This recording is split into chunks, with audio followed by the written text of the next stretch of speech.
इतने इनके 33 करोड़ देवी देवता है। मैं आपसे बता रहा हूँ इसको। इन्होंने इनको ये तो कह दिया इन ब्राह्मणों को कि मैं इस पेड़ के नीचे बैठी हूँ, इसको खोदो तो वहाँ मूर्ति निकल गई। मैं इस पहाड़ के ऊपर बैठा हूँ, वहाँ उसको खोदा तो भगवान की मूर्ति। इन्होंने मंदिर कब्जा कर लिए। ये तो बता दिया कि भगवान कहाँ बैठा हुआ है, लेकिन इन्होंने ये नहीं कहा 5000 साल में कि इस देश के जो दलित या SC/ST हैं ये भी मेरे हैं, इनको बराबर का हिसाब दो, बराबर का इनको बराबरी दो, बराबर का हिस्सा दो, रोजगार दो, इनको अपने बराबर बिठाओ, इनसे भेदभाव मत करो और इनके घर जा करके खाना मत खाओ। 2017, 18, 19 इन 3 वर्षों में कुतुब मीनार ने और ताजमहल ने, लाल किला ने, फतेहपुर सीकरी ने, इन 5 और ये आगरा फोर्ट ने, इन 5 ने मिला के 200 करोड़ रुपए का राजस्व भारत सरकार को दिया। अगर आप इसको मंदिर बना दोगे तो वो पंडित जी ले जाएंगे, वो हमारे काम थोड़ी आएंगे। अब जो 200 करोड़ का राजस्व था उसमें हमारा भी 22.5% हमें मिला SC/ST को। इतने इनके 33 करोड़ देवी देवता है। मैं आपसे बता रहा हूँ इसको। इन्होंने इनको ये तो कह दिया इन ब्राह्मणों को कि मैं इस पेड़ के नीचे बैठी हूँ, इसको खोदो तो वहाँ मूर्ति निकल गई। मैं इस पहाड़ के ऊपर बैठा हूँ, वहाँ उसको खोदा तो भगवान की मूर्ति। इन्होंने मंदिर कब्जा कर लिए। ये तो बता दिया कि भगवान कहाँ बैठा हुआ है, लेकिन इन्होंने ये नहीं कहा 5000 साल में कि इस देश के जो दलित या SC/ST हैं ये भी मेरे हैं, इनको बराबर का हिसाब दो, बराबर का इनको बराबरी दो, बराबर का हिस्सा दो, रोजगार दो, इनको अपने बराबर बिठाओ, इनसे भेदभाव मत करो और इनके घर जा करके खाना मत खाओ। तुम इनको अपने घर बुला करके खाना खिलाओ, अपनी पत्नी से बनवा करके अपने चौके में बैठ के खाना खिलाओ। ये तो किसी भगवान ने नहीं कहा। तो आपको लगता है कि परिवार के बच्चों में भेदभाव किया जा रहा है? बिल्कुल किया जा रहा है, अभी भी लगता है? बिल्कुल लगता है। और ब्राह्मणवादी पर आपने सबसे खास तौर पर जोर डाला है, तो कहीं ना कहीं वो भी भड़केंगे, तो क्या कहना चाहते हैं? नहीं, हमारी लड़ाई ब्राह्मणवाद एक विचार है और मनुवाद ये एक संविधान है, उनका आचार संहिता है। बहुमत लोगों को उनके अधिकार छीनने का, उनको विक्टिमाइज करने का, उनके ऊपर शोषण करने का, ठीक है ना, वो एक विचारधारा, उसके खिलाफ हम खुल के ब्राह्मणवाद और मनुवाद बोलते हैं। तो उसमें ब्राह्मण कहाँ गया? बहुत सारे ब्राह्मण ऐसे जो प्रोग्रेसिव है, जो आकर के समर्थन भी करते हैं, ऐसा नहीं है। और जो लड़ते हैं, मनोज झा जैसे पार्लियामेंट में लड़ते हैं, वहाँ पर इनके उसके खिलाफ लड़ते हैं, तो हमने उसके व्यक्तिगत नहीं कहा। मनुवाद, ब्राह्मणवाद इस देश के लिए खतरा है। क्या समझते हैं ब्राह्मण? तो सभी यही सोचेंगे कि ब्राह्मणवाद या ब्राह्मणों की जो विचारधारा की वो सभी को बोला जा रहा। अंतर क्या है कि कौन? ये अंतर उनको समझना पड़ेगा। अगर आप मानव द्वारा मानव के शोषण के विरुद्ध जो भी ब्राह्मण है, मानव द्वारा मानव के शोषण के विरुद्ध जो ब्राह्मण है, जो अपर कास्ट है, वो संविधान 40 के साथ है। और जो मानव द्वारा मानव के शोषण के पक्ष में है, वो हनुमान 40 के साथ। वो आप सीधे सीधे कह रहे हैं जो कहीं ना कहीं लोग प्रताड़ित हो रहे हैं, उनका साथ नहीं दे रहे हैं, तो कहीं ना कहीं उन पर वो भावनाएं विराजमान हैं जिनसे आप सहमत नहीं है। अभी देश में स्थिति क्या देखते हैं? और देखिए दूसरी बात, एक और बात बता दूं।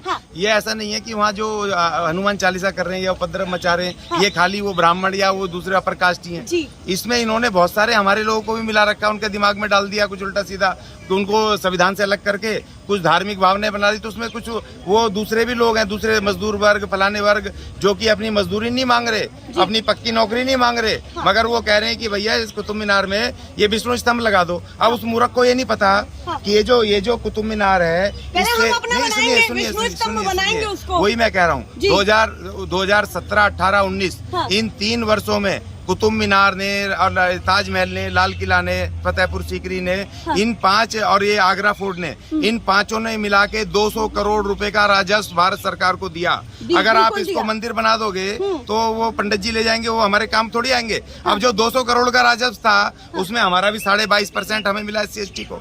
उसमें शिक्षा में, रोजगार में, डेवलपमेंट में, और वो 200 करोड़ का रोजगार हर नागरिक को मिला। मतलब SC/ST इसमें अपना कहीं ना कहीं नुकसान मानता है कि अगर मंदिर बने तो हमारा नुकसान होगा। सिर्फ हमारा नहीं, देश के एक नागरिक का, महिलाओं का, मजदूरों का, सब नागरिकों का, क्योंकि वो पैसा जो आया ताजमहल से और इन मोनूमेंट से, कुतुब मीनार से जो आया पैसा सरकारी खजाने में, तो वो डेवलपमेंट, अगर सड़क बन रही है तो सबके लिए बन रही है। SC/ST तो चलेंगे नहीं इस पे। तो अगर आप भी चल रही हैं इस पैसे से, सड़क बन रही है ताजमहल के पैसे से, तो ताजमहल अच्छा है या मंदिर अच्छा है जो एक पंडित जी ले जाएगा माल उठा के? नहीं, हमें तो नहीं, मैं आपसे पूछता हूँ। नहीं, हमें तो नहीं फंसाइए, पर मैं सीधा सवाल करती हूँ कि अगर वहाँ पर लोग हैं और हनुमान चालीसा पढ़ते हैं तो कहेंगे कि भाई आप तो धर्म के खिलाफ हैं, आप धर्म के विरुद्ध बात कर रहे हैं, सीधे सीधे कर रहे हैं, चाहे आप कितनी भी बातें घुमाइए, तो उसको कैसे क्लैरिफाई करेंगे? नहीं, मैं कर रहा हूँ। हाँ। जब तुम हमारे संविधान के खिलाफ बोलोगे, जो संविधान इस देश के एक एक नागरिक को अधिकार देता है, तो हम तुम्हारे धर्म और संविधान, तुम्हारे हनुमान चालीसा के विरुद्ध बोलेंगे। हाँ। खुल के बोलेंगे और लड़ेंगे। उन्होंने किस तरीके से संविधान का विरोध किया है?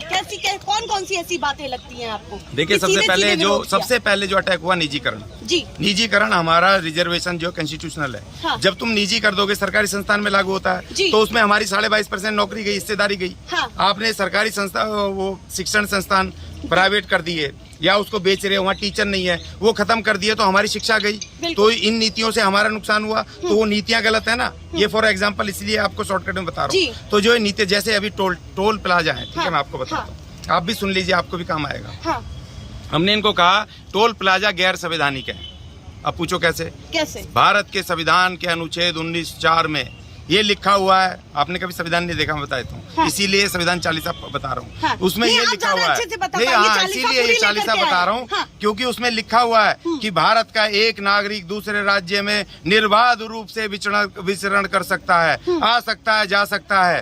अब अगर मैं गाड़ी लेके किसी टोल प्लाजा पर चला जाऊँ, मेरे पास टोल देने के पैसे ना हो, तो रोक लेंगे। बाउंसर रखे हुए हैं वहाँ, गुंडे रखे हुए हैं, मुझे जाने नहीं देंगे। तो क्या संविधान के आर्टिकल 19 का उल्लंघन नहीं हुआ? तो रास्ते तो बहुत सारे हैं और नहीं है ना, बताओ कहाँ? सब घेर लिए, अब तो सब घेर लिए, नहीं, सब घेर लिए, सब घेर लिए, चारों तरफ टोल बना दिए। हाँ। कहीं से नहीं जाने देंगे। हाँ। हमने कहा इनको, हाँ। गडकरी को 4 नोटिस दे दिए और धरना इसलिए। तेज सरकार चल रही है, आपको लगता है? वो बेईमानी कर रहे हैं। आप मुझे एक बात बताओ, चलो मैं आपकी बात कहता हूँ। आप टोल प्लाजा पे गए, आपने, आपके पास वो फास्टैग नहीं है, आपने क्या, क्योंकि आप 6 महीने में, साल में एक बार जाते हो, गाड़ी तो है, ले ली किस्तों पे, चले गए बच्चों को लेके घूमने या परिवार के साथ, और टोल प्लाजा पे जाके फास्टैग नहीं है, आपने कैश में पैसे देने चाहे, तो वो कह रहे हैं कि कैश, तुम तो गुनाह कर रहे हो, तुम तो देशद्रोही हो, डबल पैसे दो, 100 नहीं लेंगे, 200 दो। ये किस बात की सजा दे रहे हो भाई? कैश देना कौन सा क्राइम है? क्यों, क्या क्राइम है? तो हम इस विरुद्ध इसके बात कर रहे हैं। आपको डिजिटल बना रहे, क्यों नहीं बनना चाह रहे? उन देश को आगे नहीं को पहुंचा रहे। एक तरफ आप बात करते हैं कि संविधान चालीसा, देश की उन्नति की बात करते हैं, वहीं आप डिजिटल इंडिया से पीछे पहुंच जाते हैं। कहाँ हो रही है? वो तो आप ही बताओ। उन्नति मुझे बताओ ना। उन्नति ये हो रही है कि जहांगीरपुरी के गरीब मजदूरों के आप वो तोड़ोगे, रिक्शे तोड़ोगे, उनकी वो छोटी छोटी जो उनकी दुकानें वो तोड़ोगे।